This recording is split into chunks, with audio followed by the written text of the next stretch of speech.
ಶ್ರೀಗುರುಭ್ಯೋ ನಮಃ. ಹರಿ ಓಂ.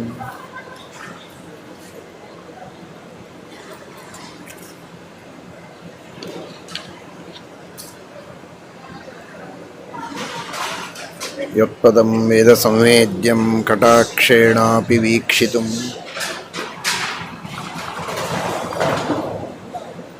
ನ ಕ್ಷಮಂತೆ ವಿಮತಯಸ್ತಮುಪಾಸೇ ಶ್ರಿಯಃ ಪತಿಂ. ಮಯಿ ಸ್ಥಿತೋ ಮದಂಗೇಷು ಸ್ವತಂತ್ರೋ ವ್ಯಾಪ್ತವಾನ್ ಹರಿಃ ಸ ವಿಷ್ಣುಶ್ಚ ಸ್ವತಂತ್ರಂ ಮಾಂ ಸ್ವೇಚ್ಛಯಾ ವರ್ತಯತ್ಯಜಃ. ಸ್ವಾತ್ಮನಸ್ತಸ್ಯ ಪೂಜಾಸ್ಯುಃ ಮನೋವಾಕ್ಕಾಯವೃತ್ತಯಃ. ಮಮೈತಾಃ ಇತಿ ಕರ್ತಾರಂ ಉದ್ದೇಶ್ಯಂಚ ಹರಿಂ ಸ್ಮರೇತ್. ಧರ್ಮ ವಿಜ್ಞಾನ ವೈರಾಗ್ಯ ಪರಮೈಶ್ವರ್ಯಶಾಲಿನಃ ಆನಂದತೀರ್ಥ ಭಗವತ್ಪಾದಾನ್ ವಂದೇ ನಿರಂತರಂ.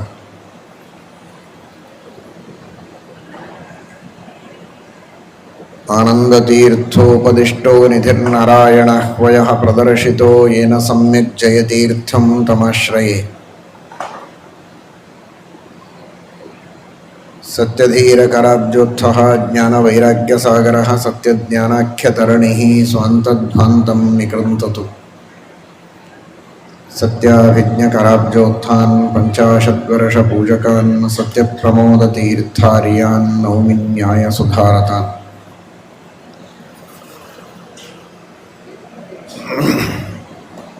ನಿಮ್ಮ ಮನೆಯಲ್ಲಿಯೂ ನಿಮ್ಮ ನಿಮ್ಮ ಭಕ್ತಿ ಶ್ರದ್ಧೆಗಳಿಗೆ ಅನುಗುಣವಾಗಿ ನೀವು ಸಮರ್ಪಣೆ ಮಾಡಿದ ನೈವೇದ್ಯವನ್ನು ಸ್ವೀಕಾರ ಮಾಡುವಾಗ ಅಷ್ಟು ಭಕ್ತಿಯಿಂದ ಸ್ವೀಕಾರ ಮಾಡಬೇಕು. ನಿಧಾನವಾಗಿ ಸ್ವೀಕಾರ ಮಾಡಬೇಕು.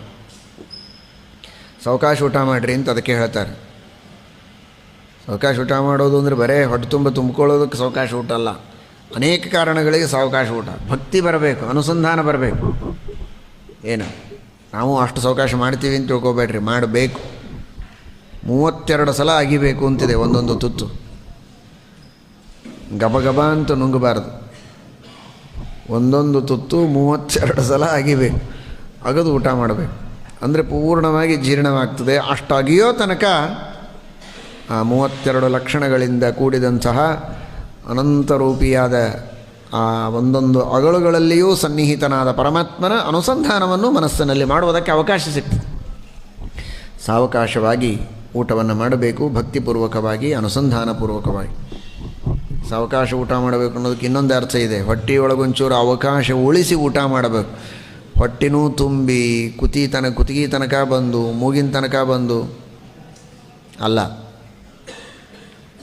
ಹೊಟ್ಟೆಯೊಳಗೆ ಒಂಚೂರು ಅವಕಾಶ ಉಳಿದಿರಬೇಕು. ಹಾಗೆ ಊಟ ಮಾಡಬೇಕಂತ. ಒಟ್ಟು 4 ಭಾಗಗಳನ್ನು ಹೊಟ್ಟೆಯಲ್ಲಿ ಮಾಡೋದು ಅಂದರೆ ಕೊರೆದು ಮಾಡೋದಲ್ಲ, ಮಾನಸಿಕವಾಗಿ.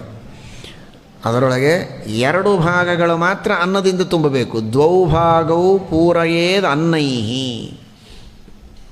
2 ಭಾಗಗಳನ್ನು ಅನ್ನದಿಂದ ತುಂಬಬೇಕು. ಇನ್ನೊಂದು ಏನು, ಜಲಮೇಕೇನ ಪೂರಯೇ, ನೀರನ್ನು ತುಂಬಬೇಕು ಒಂದು ಭಾಗದಲ್ಲಿ. ಇನ್ನೊಂದು ಭಾಗ ಉಳಿತಿದೆ.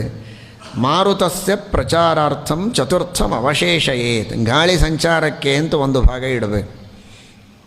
ಅಂದರೆ ನಾವು ಸಂಪೂರ್ಣ ಅನ್ನದಿಂದಲೇ ಹೊಟ್ಟೆಯನ್ನು ತುಂಬಿಬಿಟ್ರೆ ನೀರಿಗೂ ಅವಕಾಶ ಇಲ್ಲ, ವಾಯು ಸಂಚಾರಕ್ಕೂ ಅವಕಾಶ ಇಲ್ಲ. ಹೇಗೆ ಜೀರ್ಣ ಆಗಬೇಕು? ನಿಧಾನವಾಗಿ ಜೀರ್ಣವಾಗ್ತದೆ, ಸರಿಯಾಗಿ ಜೀರ್ಣ ಆಗೋದಿಲ್ಲ. ಅನೇಕ ರೋಗಗಳು, ಸಮಸ್ಯೆಗಳು. ಅದಕ್ಕಾಗಿ ಸಾವಕಾಶವಾಗಿ ನೀರಿಗೂ ಒಂದು ಅವಕಾಶ, ವಾಯುಗೂ ಒಂದು ಅವಕಾಶ ಇಟ್ಟು ಊಟ ಮಾಡಿರಿ ಅಂತ ಅರ್ಥ. ಸಾವಕಾಶ ಊಟ ಮಾಡಿರಿ ಅಂದ್ಕೊಳ್ಳಿ ಕೆಲವರು ಮತ್ತೆ ಹಿಂಗೆ ಗಟ್ಟಿ ಕೂತು ಮತ್ತೆ ಹೊಡಿತಾರೆ. ಹಾಗೆಲ್ಲ ಅಲ್ಲ.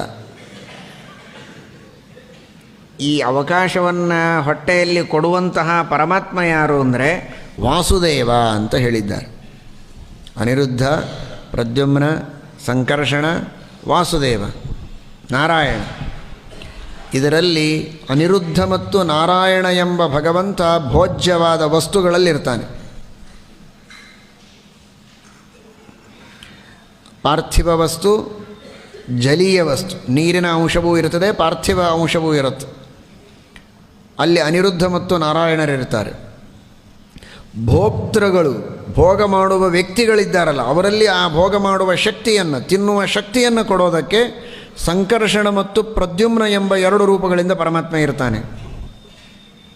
ಭೋಗ ಮಾಡೋದಕ್ಕೂ ನಮಗೆ 2 ಬೇಕು. ಒಂದು ಒಳಗೆ ಅಗ್ನಿ, ಜಾಠರಾಗ್ನಿ ಚೆನ್ನಾಗಿರಬೇಕು, ಪಚನ ಮಾಡುವಂತಹ ಅಗ್ನಿ, ಮತ್ತು ವಾಯು ಸಂಚಾರ ಚೆನ್ನಾಗಿರಬೇಕು. ಆ ಅಗ್ನಿ ಮತ್ತು ವಾಯುಗಳಲ್ಲಿ ಅಂತರ್ಯಾಮಿಯಾಗಿ ಸಂಕರ್ಷಣ ಮತ್ತು ಪ್ರದ್ಯುಮ್ನರು ನಮಗೆ ಭೋಗಶಕ್ತಿಯನ್ನು ಕೊಡ್ತಾರೆ. ಪೃಥ್ವಿ ಮತ್ತು ನೀರಿನಲ್ಲಿ ಅಂತರ್ಯಾಮಿಯಾಗಿ ಭೋಗ್ಯವಾದ ವಸ್ತುಗಳಲ್ಲಿ ನಾರಾಯಣ ಅನಿರುದ್ಧರಿರ್ತಾರೆ. ಅವಕಾಶ ಬೇಕಲ್ಲ ಹೊಟ್ಟೆಯಲ್ಲಿ, ಆ ಅವಕಾಶ ಕೊಡುವುದಕ್ಕಾಗಿ ವಾಸುದೇವ ಇರ್ತಾನೆ. ಅವಕಾಶ ಪ್ರದೋ ನಿತ್ಯಂ ವಾಸುದೇವೋ ನಭಸ್ಥಿತಃ. ಆ ವಾಸುದೇವ ರೂಪಿಯಾದ ಪರಮಾತ್ಮ ನಮಗೆ ಅವಕಾಶ ಕೊಡ್ತಾನೆ. ಅದಕ್ಕೆ ಊಟ ಮಾಡುವಾಗ ಭೋಗ ಮಾಡುವ ಶಕ್ತಿ ಇದ್ದೇ ಇರ್ತದೆ, ಭೋಗ್ಯ ವಸ್ತುಗಳು ಚೆನ್ನಾಗಿರ್ತದೆ. ಅವಕಾಶ ಮಾತ್ರ ಉಳಿಸಿಕೊಂಡು ಊಟ ಮಾಡಿರಿ ಅಂತ ತೋರಿಸಲಿಕ್ಕೇನೆ ವಾಸುದೇವನ ಸ್ಮರಣೆಯನ್ನು ಮಾಡ್ತಾ ನೈವೇದ್ಯದ ಪ್ರಾರಂಭ. ವಂದೇ ವಂದ್ಯಂ ಸದಾನಂದಂ ವಾಸುದೇವಂ ನಿರಂಜನಂ. ವಾಸುದೇವ ರೂಪಿಯಾದ ಪರಮಾತ್ಮನೇ ನೈವೇದ್ಯ ಮಾಡಿದ ಮೇಲೆ ಹೊಟ್ಟೆಯೊಳಗೊಂದಿಷ್ಟು ಅವಕಾಶ ಉಳಿಸೋ ಹಾಗೆ ಊಟ ಮಾಡೋ ಹಂಗೆ ಪ್ರೇರಣೆ ಮಾಡು. ಅವಕಾಶನೇ ಇಲ್ಲದೆ ಇರೋ ಹಾಗೆ ಹೊಟ್ಟೆ ತುಂಬಿಕೊಳ್ಳೋದು ಬೇಡ. ಮೊದಲನೇ ಶ್ಲೋಕದೊಳಗೆ ವಾಸುದೇವನ ಸ್ಮರಣೆಯನ್ನು ಮಾಡಿದ್ದಾರೆ ಶ್ರೀಮದಾಚಾರ್ಯರು. ಸಾವಕಾಶವಾಗಿ ಊಟ ಮಾಡಿರಿ. ಅವಕಾಶ ಕೊಟ್ಟಾನ ದೇವರು, ಉಪಕಾರ ಸ್ಮರಣೆ. ಆದರೆ ಅವಕಾಶ ಉಳಿಸಿಕೊಂಡು ಊಟ ಮಾಡೋ ಹಾಗೆ ಪ್ರೇರಣೆ ಮಾಡುವಂಥ ಪ್ರಾರ್ಥನೆಯೂ ಇದೆ. ಆ ದ್ವಾದಶ ಸ್ತೋತ್ರ ಅಂದು ಮುಗಿಸಿ ಕಟ್ಟಿಟ್ಟು ನಾವು ಊಟ ಮಾಡಲಿಕ್ಕೆ ಇನ್ನೇನು ವಾಸುದೇವನ ಸಂಬಂಧ ಅಂತ ತಿಳ್ಕೊಬೇಡ್ರಿ.